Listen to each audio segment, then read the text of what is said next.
stories are based on true events. Ako nga pala, si Junia. Ngayong gabi, 3 kwento ang dala ko. Isa mula sa isang gwardiya sa Leyte. Isang taong sanay sa dilim. Isa mula sa isang driver na nalaman niya ang mali ng huli na. At isa na halos ako mismo ang nakasaksi. Kung mahina ang loob mo, okay lang. Makinig ka lang. Paalala lang. Kapag may nakita ka na hindi mo maipaliwanag, huwag mong titingnan ng matagal. Kasi minsan, kapag pinansin mo sila, pinapansin ka rin nila. Tara na, magsimula na tayo. Story 1. Ang mukha sa kadiliman. Si Andres, 50 taong gulang. Matanda na ang katawan niya, pero matigas pa rin ang loob. Puti ng buhok. Maraming gabi na hindi natutulog. Gwardiya siya, 10 taon na. Sanay sa dilim, sanay sa katahimikan. Dati, takot siya sa gabi. Pero sinabi niya sa sarili niya, kailangan ng pera, kailangan ng trabaho. Kaya nag-aral siyang huwag matakot. Ngayon, ayaw na niya mag-duty ng gabi. Ang bahay na binabantayan niya, matanda. Mahabang panahon nang walang nakatira. 2 palapag. Bakal na bakod. Punong kalso sa paligid. Ang guard post niya, maliit na kahong-kahoy sa labas ng gate. Isang upuan, isang mesa. Amoy ng gate, kalawang at lupa pagkatapos ng ulan. Ang hangin sa gabing yun, hindi gumagalaw. Parang patay ang hangin. Ang tanging tunog, mga kuliklik. At ang maliit na radio niya na halos maubos na ang baterya. 3:00 ng madaling araw. Isinara ni Andres ang kanyang thermos. Naubos na ang kape niya. Inantok na siya. Nagsimula na siyang pumikit. Nang tumitigil ang kuliglig. Lahat ng kuliglig. Sabay-sabay. Biglaan. Parang may nag-utos sa kanila na manahimik. Nagunat si Andres. Tumingin sa paligid. Wala. Walang tao, walang hayop, walang gumagalaw. Tapos, narinig niya ang kanta. Mababang tinig. Mahinahon. Parang ina na nagpapatulog ng sanggol. Walang salita. Humming lang. Pero ang himig, hindi niya nakilala. Galing sa gate. Lumayo si Andres sa upuan niya. Kinuha ang flashlight. Nilapitan ang gate. 1 hakbang, 2 hakbang, 3. Dun sa gate, may nakatayo. Puting damit, mahaba. Mahaba ang buhok, nakabitin hanggang sa kung saan. Nakaharap kay Andres. Tumingin si Andres pababa. Walang paa sa lupa. Tumingin siya pataas, hanggang leg lang ang babae. Wala siyang katawan. Nakabitin ang ulo niya sa ere. Naglalabasan ng mga ugat sa may leeg. Parang ugat ng puno na kumakapit sa ere. Ang mga mata, bukas. Itim. Walang puti. At ang kanta, hindi huminto. Nagsimulang lumabas ang dila niya. Mahaba, maiting. Patungo kay Andres. Nanlamig ang buong katawan ni Andres. Parang nag-ipon ng tubig sa tiyan niya at ayaw lumabas. Gusto niyang sumigaw, pero hindi lumabas ang boses. Tumakbo siya. Hindi na siya nag-iisip. Diretsong takbo papunta sa bahay. Ang pinto ng bahay nakabukas ng bahagya. Bago niya maabot ang pinto, tumitigil ang kanta. Walang ingay. Walang hangin.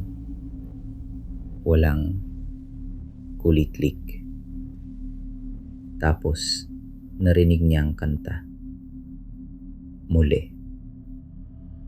Hindi na galing sa gate. Galing sa loob ng bahay. Galing sa silid ng batang 5 taong gulang. Hinampas ni Andres ang pinto. Bumagsak papalabas sa sala. Sumigaw siya ng pangalan ng bata. Walang sagot. Tumakbo papunta sa hagdanan. Pataas. Ang pintuan ng silid ng bata. Nakasilip ng kahit paano. Ibinuka ni Andres. Natutulog ang bata.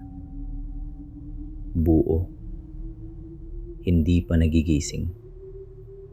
Huminga si Andres. 1 beses. 2. Tapos lumingon siya sa bintana ng silid. Nakadikit ang mukha sa salamin. Malapit. Masyadong malapit. Nakangisi. Mga matang itim na itim. Ang mga ugat sa leeg niya tumutuntong sa salamin. Parang ugat ng halaman sa bato.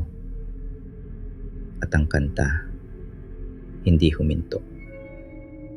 Tumalon si Andres palabas ng bintana. Hindi na siya lumingon. Hindi na siya bumalik sa bahay na yon. Hindi na rin siya nag-duty ng gabi pagkatapos noon. Pero nagpanatiling gising kay Andres sa loob ng maraming linggo ay ang sinabi ng kanyang asawa nang umuwi siya. May dumating kanina habang wala ka. Babae. Maganda. Nakasuot ng puti. Nagtatanong kung nandito ka. Nakatayo lang sa gate. Nagtanong si Andres. May hawak ba siya? May dala? Sabi ng asawa niya. Hindi ko alam. Kasi pagkatapos ko siyang makita, hindi ko na maalala kung bakit ako lumabas ng bahay. Story 2. Ang pasahero na walang ani. Si Ben, 45 taong gulang. Katamtamang taas. Makapal ang leeg. Malakas ang kamay. Kamay ng isang taong nagmamaneho ng 10 taon. Driver ng cargo truck. Gabing biyahe lang. 2 anak. Asawa na naghihintay sa umaga. Sabi niya sa akin, ang pinaka-itinatakot niya ay ang maaksidente, hindi ang multo. Bago siya nagkwento nito, nagtatanong kung bakit. 2:00 ng madaling araw. Ang highway, walang ibang sasakyan. Maliwanag ang ilaw ng truck niya, pero ang dilim sa gilid ng kalsada, mataba. Amoy ng kalsada pagkatapos ng ulan, basa at maalikabok. Ang radio niya, inuulit ang lumang kanta na halos wala ng signal. Inaantok na siya. Binubuksan niya ang bintana para mahanginan. Nagsimula siyang tumawid ng tulay. Ang tulay na ito, walang pangalan sa mapa. Pero alam ng mga driver doon, tinatawag nilang tulay ng walang pangalan. Hindi dahil walang pangalan talaga, kundi dahil ayaw nilang banggitin ang pangalan nito. Kalahating daan na siya sa tulay nang kumislap ang headlight niya. 1 beses, 2, tapos bumalik. Sa loob ng sandaling yun ng kadiliman, nakita ni Ben ng isang lalaki. Nakatayo sa gilid ng tulay. Nakataas ang kamay. Hinihingi ng sakay. Puting polo. Maong na pantalon. Medyo matanda. 60 siguro. Hitsura ng normal na tao. Walang anomalya. Kaya tumigil si Ben. Binuksan ng lalaki ang pintuan. Umupo sa backseat. Maraming salamat. Mababang boses. Halos hindi marinig. Nagmaneho si Ben. Tahimik. Walang usapan. 2 minuto. 3. Nag-abot ang kamay ni Ben sa volume knob ng radio. Pababaan niya para malaman kung may sinasabi ang pasahero. Sa side mirror niya, nakita niya ang lalaki. Nakatingin sa labas ng bintana. Ang ilaw ng poste ng kalsada bumabagsak sa lahat ng bagay sa loob ng truck. Upuan, pinto, at kisame. Walang ahnino ang lalaki. Nanlambot ang mga kamay ni Ben sa manibela. Hindi siya lumingon. Hindi siya nagsalita. Pinagpawisan siya. Pero malamig ang kutis. Pinagpatuloy niya ang pagmamaneho. Dahan-dahan. 1 pang minuto. 2. Nagsalita ang lalaki. Andito ka pa rin pala sa daan na ito. Hindi naintindihan ni Ben. Anong ibig sabihin? Kauna-unahang biyahe niya sa tulay na yon. Nagtanong si Ben, "Saan kita maihatid?" Walang sagot. 5 segundo. 10. Nagsalita muli si Ben. "Kuya, saan ka ba pupunta?" Lumingon si Ben. Walang tao sa backseat, pero nakabukas ang pintuan at tumatahak pa rin ang truck sa gitna ng tulay. Huminto si Ben. Ginapang niyang kaliwang bahagi ng kalsada. Bumaba. Tumawag sa kapwa driver. Nahinginig ang boses niya. Nang bumalik ang dalawa para kunin ang truck, walang pasahero. Walang bakas. Pero nakabukas pa rin ang pintuan ng backseat. Tumingin ang kasama ni Ben sa backseat. Sa upuan, may basang kamay na marka. 2 kamay. Nakadikit sa upuan. Parang may humawak mula sa ilalim. Nagtanong si Ben sa mga matanda sa bayan malapit doon. Sinabi nila, maraming sundalo ang lumubog sa ilog sa ilalim ng tulay na yon noong digmaan. Mga katawan na hindi naangat. Mga kaluluwa na naghahanap ng paraan pa uwi. Sabi ng isang matanda, kapag tumigil ka sa tulay na yon ng gabi at may sumakay sa'yo, huwag mong itanong kung saan sila pupunta. Kasi ang sagot nila, sa'yo.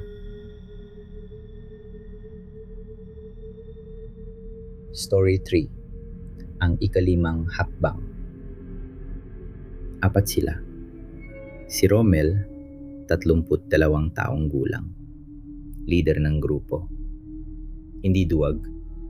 Napatunayan na niya yun sa maraming beses. Si Dante, mas bata. Palaging may joke. Ang tipo na tumatawa kahit sa horror movie. Si Eric, tahimik. Hindi nagsasalita ng walang dahilan. At si Pao, pinakabata, 21 taon. Bago sila pumasok sa tunnel, si Pao ang nagsabi ng wala namang mangyayari. Siya rin ang pinaka-naapektuhan. Ang tunnel, matatagpuan sa bundok sa loob ng Bataan, gawa nung ika-2 digmaang pandaigdig. Natagpuan nilang lokasyon sa isang lumang mapa, nakaimbak sa isang giba ng libro sa bayan. Ang entrance, isang butas sa gilid ng bundok. Mababa, makitid, amoy ng loob, lupa, bato, at isang bagay na hindi malaman ng ilong. Parang lumang dugo at bakal. Ang hangin na lumalabas sa entrance, malamig. Hindi natural na malamig para sa ganong oras ng hapon. Nakatayo si Pao sa labas. Tumigil siya bago pumasok. Parang may amoy ng kamatis. Natawa sina Romel at Dante. Si Eric, hindi. Pumasok sila. Isa-isa. Si Romel ang nauna. Dante, Eric, Pao. Sa loob, mas malamig. Ang ilaw ng flashlight nila, hindi tumatahak malayo. Parang sinisipsip ng dilim ang liwanag. Ang sahig, bato. Basa kahit walang ulan. Ang mga dingding, bato rin. Pero ang ilan sa mga bato, may mga marka ng kuko. Nakita ito ni Eric. Hindi niya sinabi sa iba. 10 metro na sila sa loob, huminto si Romel. Narinig niyo? Hakbang sa likod nila. Isang hakbang. Pagkatapos, isa pa. Pagkatapos, isa pa. Lumingon silang lahat. Walang nakita. Eho, sabi ni Dante. Natawa pa siya, pero walang tumawa kasabay niya. Nagpatuloy sila. Dumating sa gitna ng tunnel, isang malawak na silid. Dati, sigurong command post ito ng mga sundalo. Lumang mesa na kahoy. Nagkalat na bato at pera-perasong bakal. Doon ay mas malamig pa. Ang hangin hindi gumagalaw. Pero naramdaman nila ang isang bagay. Parang may humihinga sa silid. Mabagal. Malalim. Hindi galing sa kanila. Iniikot ni Dante ang flashlight sa mga dingding. Bato. Bato. Lumang tabla. Bato. Tapos, sa pinakadiluhang sulok. Paa. Mga paa sa lupa. Nakasilid sa mga lumang bota. Tumingin pataas ang flashlight. Mga tuhod. Mga binti. Payat. Masyadong payat. Pataas pa. Katawan. Balat at buto lang. Parang nakabalot ng balat sa kalansay. Pataas pa. Balikat. Leeg. Mukha. Walang mata. 2 iting na butas lang ang mukha. At ang bibig, bukas. Palapad ng palapad. Parang iniangat ang panga niya palabas ng mukha. Sumigaw si Dante. Tumakbo silang 3, Romel, Dante, Eric, pabalik sa entrance. Bawat hakbang, parang mas lumalapit ang dilim sa kanilang likod. Parang may bagay na gumagalaw sa loob ng dilim. Lumabas ang 3 sa entrance. Nakarating sa labas ng bundok. Hinihingal na si Romel. Lumingon siya. 3 lang sila. Bumalik sila sa loob. Hinahanap si Pao. Sumisigaw ng pangalan niya. Ang eko ng boses nila sa tunnel, hindi galing sa mga dingding. Parang may iba pang sumasagot sa kanila. Nahanap nila si Pao. Nakaupong nakasandal sa dingding. Bukas ang mga mata.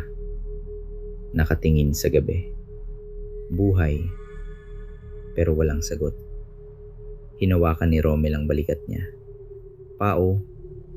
Pao. Tayo na. Pao. Dahan-dahang lumingon si Pao. Tumingin kay Romel. Walang emosyon sa mukha. Nandun siya. Nasa sulok. Hinawakan niya ako. Malamig. Napakalamig. Sinabi niya, nandito kayo sa aming lugar. Magbayad kayo. Lumabas silang 4 sa tunnel. Binilang ni Rommel ang kanilang mga hakbang. 4 sila. 4 ang dapat na ingay. 10 hakbang ang narinig nila. Hindi na nagsalita si Pao ng 3 araw pagkatapos noon. At nang magsalita na siya, isa lang ang paulit-ulit niyang sinasabi. Hindi sa amin. Sa kanyang sarili. Magbayad kayo. Magbayad kayo. Magbayad kayo. 3 kwento. 3 gabi. Si Andres, si Ben, si Rommel, Dante, Eric, at si Pao. Lahat sila ordinaryong tao. Mga taong hindi naghahanap ng ganong klase ng takot.